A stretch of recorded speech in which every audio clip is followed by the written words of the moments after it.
Okay, let's say you have a vehicle that you suspect there's something wrong with the brake system and you've looked at everything and you can't really find what the problem is.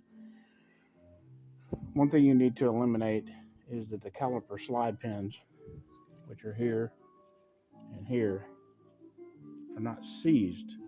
Rust inside of this tube, or lack of grease, or for some reason the brakes overheated and this grease came out or boiled away, can cause it to stick. Another thing you can look for is these. These are stainless steel and the brake pads ride on them.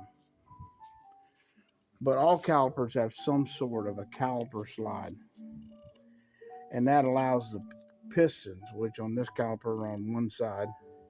When the pistons apply brake pressure this way, the inside pad pushes against the rotor.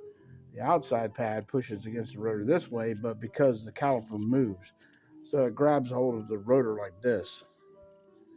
If the caliper slide pins are seized, what happens is the piston on the inside pushes and it only applies brake pressure to one side of the wheel, or the rotor, I'm sorry.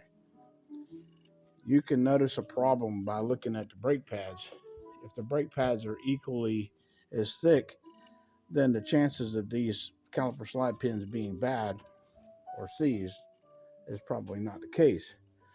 But if you notice that one side is thin and the other side is thick, then you might have a problem.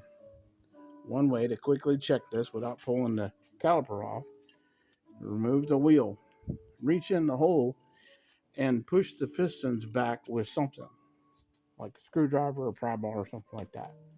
They don't have to go all the way back, but the further you get them back, the more you can check. Once you get the pistons back far enough that the caliper should move, then grab a hold of it.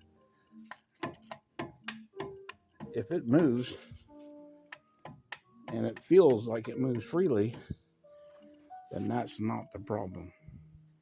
You can go to something else.